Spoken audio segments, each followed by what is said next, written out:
Welcome back to my channel. This is Mama Beauties here, coming at you from North Carolina, and we are going to cover Letters from Christopher, Chapter 8. I am going to try to speed this up a little bit, and I will give you guys my opinions, speculations, things that I have found out on other YouTube channels, whether or not I believe them, things I found out about the author, all of that at the very end. So I'm going to try to speed this along and load as many videos as I can a day, and they take a really long time to upload if I make them like over 15 minutes. So chapter 8 is really small, so I'm going to hurry up and knock it out of the way and hopefully load chapter 9 tonight before I have to get kiddo ready for bed. So it is called The Week Before, and it starts out talking about how the week before, Chris's lies and deception had gotten bigger and was growing, and that Chris admits himself that he was feeling dark and he felt changed and it was not for the good. And that he may sound like he is blaming, but he is not blaming the murders on something else. He says that's absolutely not the case. It is his fault. And the author goes into how darkness enters into your mind and it can convince you that you are fine with doing these very dark things and carrying out these things. And so your reasoning goes away, and that you are battling good and evil. And so you have no idea what is good at times. And it empowers the person to be able to feel like they can do whatever they want. And she asked the readers, is Christopher temporarily insane, or was he oppressed by a dark spirit? And she says, whatever it was, it definitely prevailed in the end. And that darkness is still hovering over that home. And Shanann may not have felt anything unusual. And it says that spirits can dwell in an empty home, and that they definitely could still be there when the person buys the house, and that she recommends that they have the house blessed. And she asked if they consider doing it with Matthew 12, where it talks about impure spirits and casting them out, and how to get your house clean and in order. And that those spirits in that home are definitely not Shanann, Nico, Bella, or Celeste. And that they are in the most beautiful place ever, and that is heaven. And Sandy says that her experience she had, that whenever Shanann was murdered at 4:30 a.m. in Colorado, it was 6:30 a.m. in North Carolina, and in that very moment, Sandy woke up with a piercing headache or something to her forehead, and she said that she just knew that it was Shanann, especially after she found out what was happening, that Shanann visited her right when she was murdered. So then it goes into, sorry, I lost my spot on my monologue. Okay. So then she says that it did not feel like a haunting when Shanann came to visit Sandy, and that spirits that haunt are evil. So there's no way that she would feel like it was a haunting, because Sandy said it was a beautiful experience. And Chris actually talked about how creepy he felt in the house the day after the murder, so he even himself knew that there were demons there. And how is your love for your children not stronger than your desire to murder them?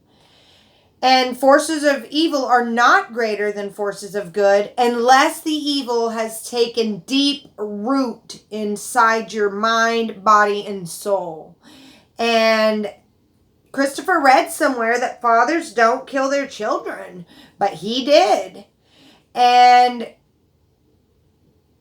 why was Christopher not able to see that there was going to be consequences? And no one could even imagine the good and evil conflict that he had going on in his head. And he says that when his mind went to getting rid of killing his family, that it just stayed there on it and that he fixated on it.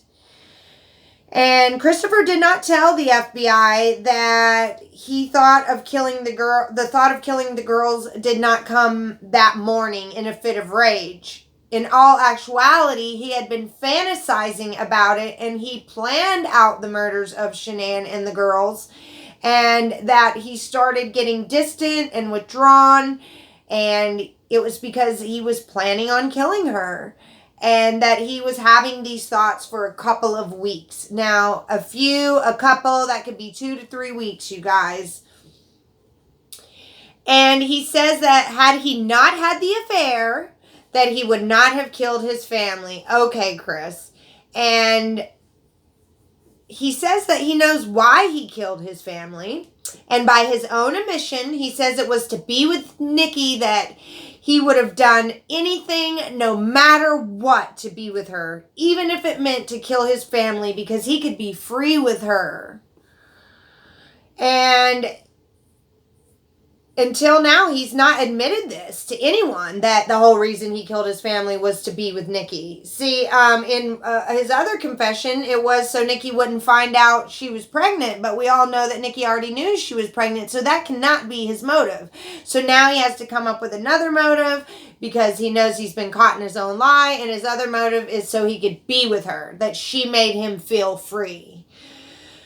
Oh, Lord, have mercy. And, that his mother keeps asking him why, and he won't tell her. He just kept telling her that she will find out when she reads this book here, and that there is still a lot of denial on Chris's family side that Christopher could kill his family.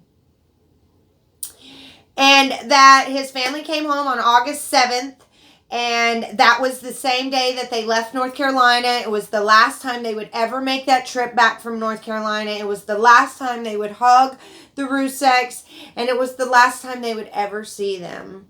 And the little girls were so innocent and trusting, and they waved goodbye to their grandparents, only to, lo and behold, to be facing a horrible death, and Bella a violent one. So things were strained between Shanann and Christopher, and she kept asking him if he was having an affair, and her friends kept telling her she needed to ask him, and he just kept denying it. And when she got back from North Carolina, little did she know that she only had 6 days left of her life. And I don't think that she would have sensed it or known it. But the author does say that some mothers can sense this with their children. But there's no way that she saw it coming. Honestly, I don't think so. Maybe if she felt something when he did it, if she was alive the first time, if that even happened. But we don't really know what happened that morning because we've been given so many different stories. No one saw this coming. Cindy Watts doesn't understand why. She didn't see signs. She is just beating herself up why she didn't see signs. And that in the videos that Shanann posted on her Facebook, you could see that how much excitement she had and how she loved her life and her home and her family, and she loved her friends, and she was willing to help them find joy. And it was just really hard to read the text messages between Shanann and her girlfriends talking about how cold and hurtful Christopher was being. And we all know that he was building walls, knowing that he was planning to kill them. And Shanann had absolutely no control over it. God rest their souls. That's chapter 8. I will be back with chapter 9. That way we can get this book done, and I can actually come on here and talk to you guys and get your comments, and we can interact on what I think. Thank you. Bye. Thank you so much for the subscribers, y'all. I'm almost at 400. I couldn't do it without you. Bye.